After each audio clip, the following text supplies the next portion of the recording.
All right, hello once again, Jeff Scott of Rankin Technical College. I've been going through a series of video presentations for the Rankin Technical College AWD Application and Web Development 1111 .NET Framework with Web Databases class.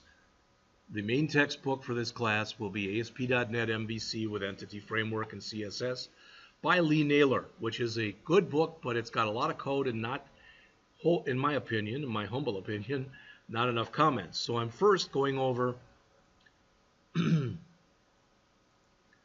the Professional ASP.NET ASP.NET MVC book by John Galloway of Microsoft and others. I am in the middle of Chapter 2, and we are in here, and we are now, as it says on the page here, going to write our first controller. To create a new controller, you start by adding a new controller class. That's what a controller is its code. So we want to right-click on the controllers folder and select Add Controller. So right-click on here, choose Add and Controller. That'll bring up the menu that you see right here.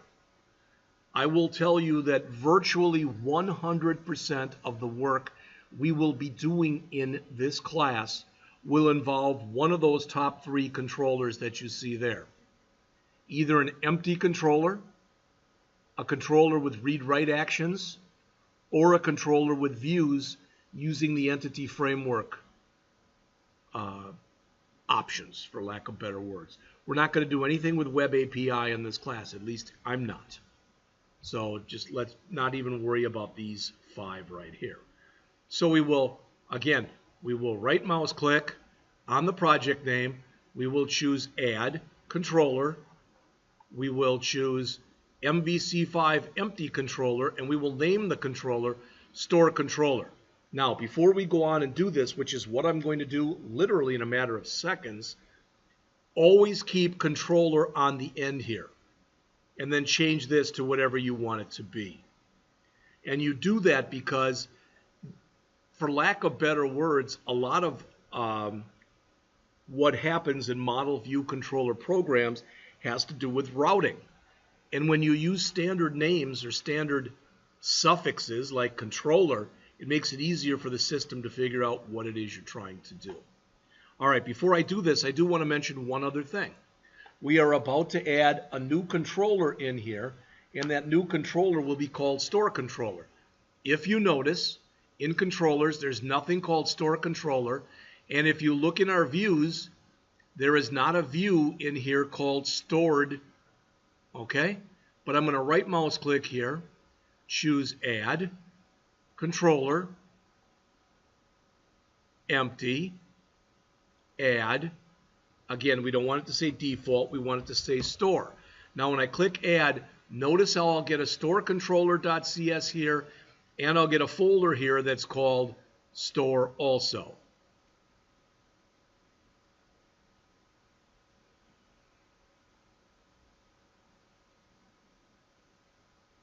So when we look, there's our store controller, there's our store folder. All right. Right now, since it was empty, the only thing it's giving me is a view, is in here, is an index method. That's it. So the new store controller has an index method, as they mentioned on the bottom of page 43 in our text. It says you will use this index method to implement a listing page that lists all the genres in the music store. Well, now it won't list anything. We don't have anything yet. We'll also add two methods to implement the two other scenarios, to browse and details. All right. These three methods that we'll have, index, browse, and details, they're called controller actions. So remember, as an example, what you see here with this index, let's look at this. Notice it says return view. If I go to store, all right, you'll notice that right now there's nothing in there. Okay, there right now is nothing in there.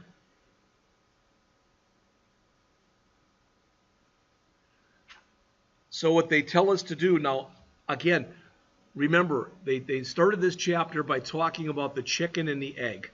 And the author said at the beginning here, all right, which one do you talk about first? Okay, so our store controller has an index method which we'll use and we'll add to. These three methods again, index, browse, and details. Right now we only have index. They're called controller actions. All right, the home controller index method, its job is to respond to the URL. So when the user types in something and hits enter, boom, they send a hypertext transfer protocol request that, in this case, if what we put in here is for the index, we want the home controller, that's what's going to run. So it says to get an idea of how this works, follow these steps. Change the signature of index so that rather than having it return an action result, we're going to have it just return a string that says hello from store index. All right. Copy. So I'm going to change this. I could have manually done it, but there it is. So notice now when I save this and I right mouse click, I've got to go, I want to go and run this, okay? And it's not going to look any different when I run it. It won't look a bit different.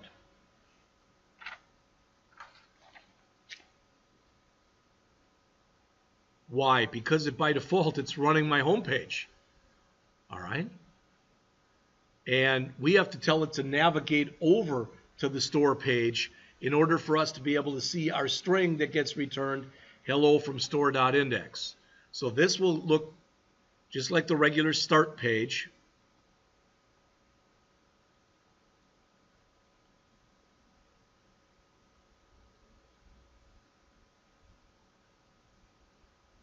It's still loading.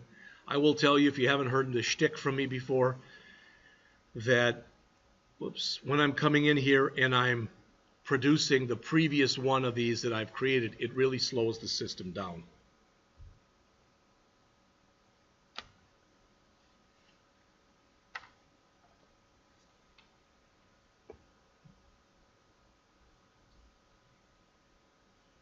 Sooner or later, there it is. So again, if I navigate over now to store/store and hit enter, there's my hello from store index. So it is running this right here. So if I change that to hello from Jeff's, I can't do that while the program's running. So if I change that to hello from Jeff's store.index, save it, run the program again,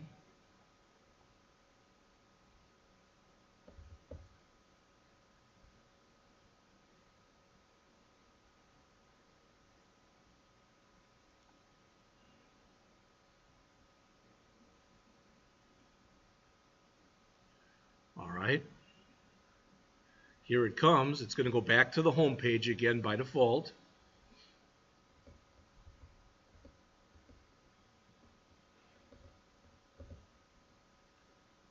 Again, it's slow. I apologize for that. I don't really know what to do about that, to be honest with you.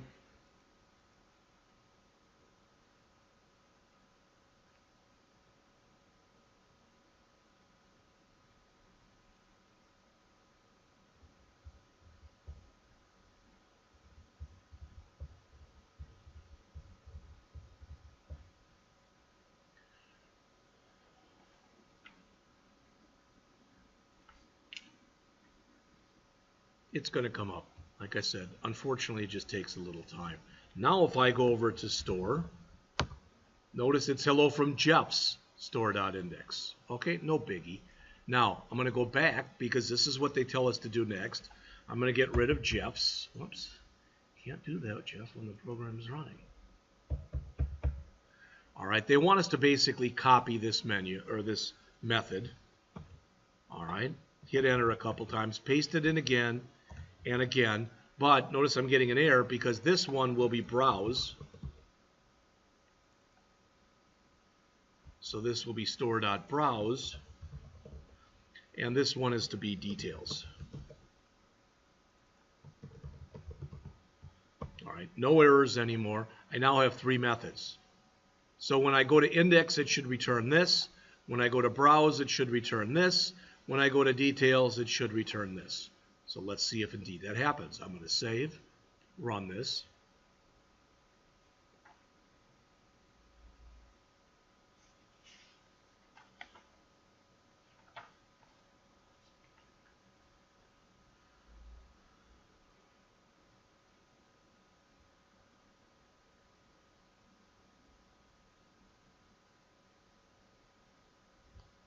Again, it'll come up shortly.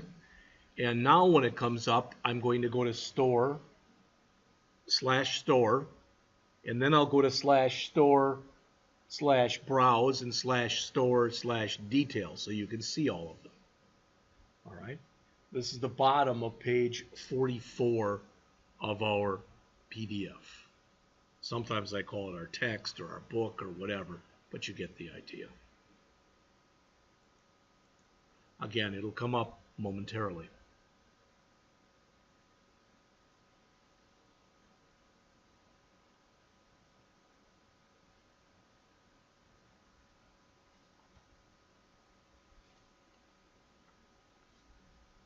All right. So when I go to /store here, it actually goes to /store/index. That's where it actually goes to. There's my hello from store index. Notice if I change this to browse, it's hello from store.browse. And if I go to details, it goes to hello from store.details. So what hopefully you're noticing is when I went to the first one, it's calling that one by default, or when I go to index. Then when I went to the second one, it called this browse. And when I went to the third one, it called this details. So as mentioned in our text here, on the bottom of page 44, accessing these URLs invokes the action methods within your controller and returns, in this case, those strings. All right. A few quick observations on page 45. First, browsing to store details caused the details method of the store controller class to be executed without any additional configuration. This is the routing. All right. They do talk about routing a little in this chapter, but it is the entire subject of chapter 9. Number 2, though we used Visual Studio to create the controller class, it's a very simple class. It says the only way you know that it's a controller class is at the beginning where it said we had the name of store controller : controller, meaning that it inherited from controller, which used that system.web.mvc.controller. What does that mean?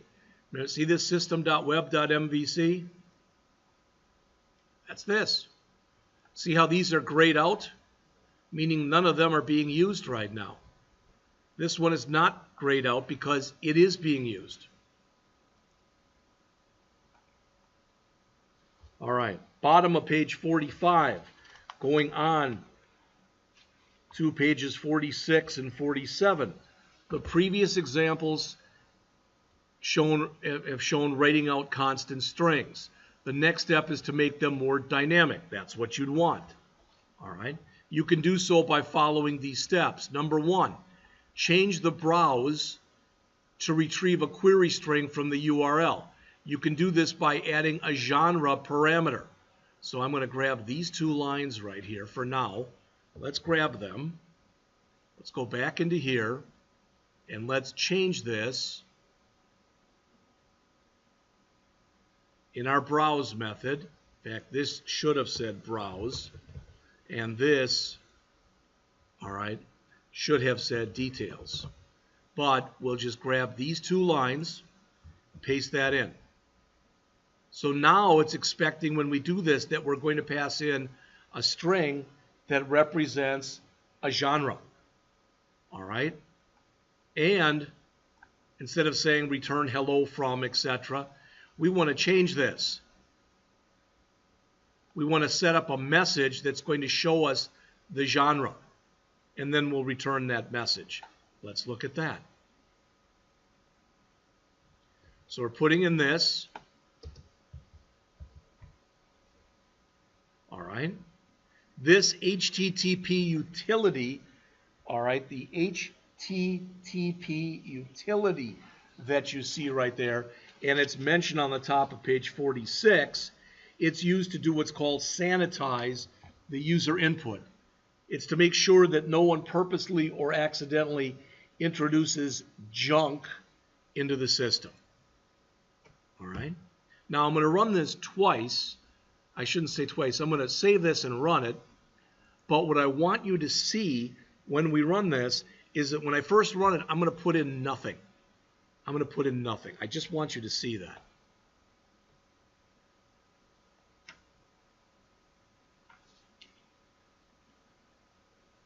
Nothing is a string. Nothing is, when you put in absolutely nothing, it's known as the empty string, which means it'll hold absolutely nothing.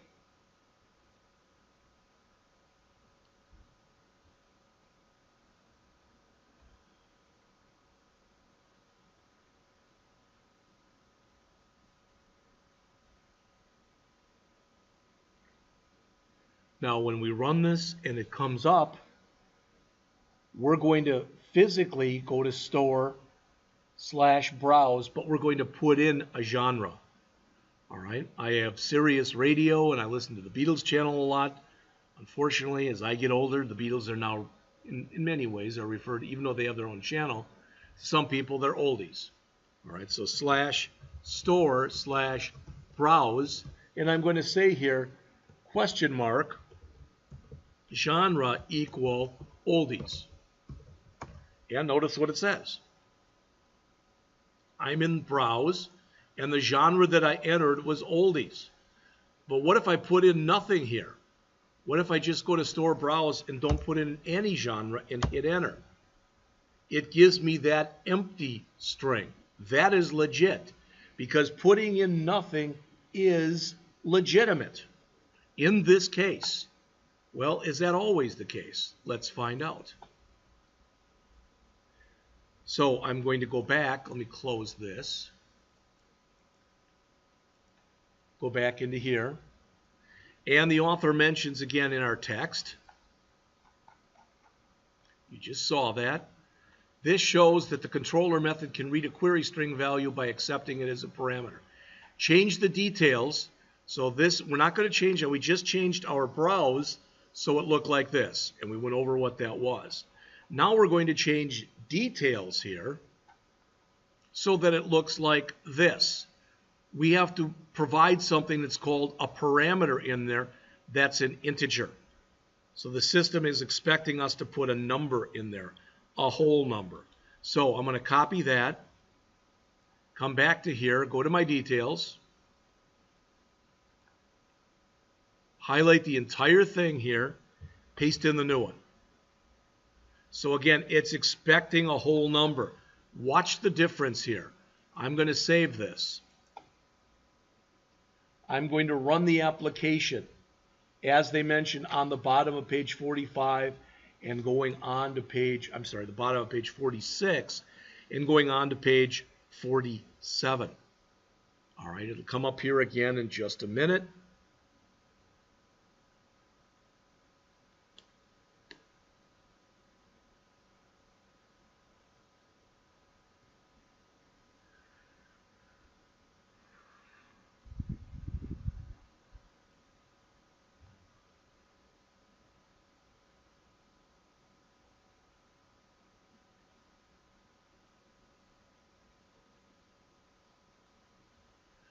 Now, I'm going to go back and start this by first running the browse method again. Just rerunning it like we just did. I'm going to put in the same exact thing that we just put in.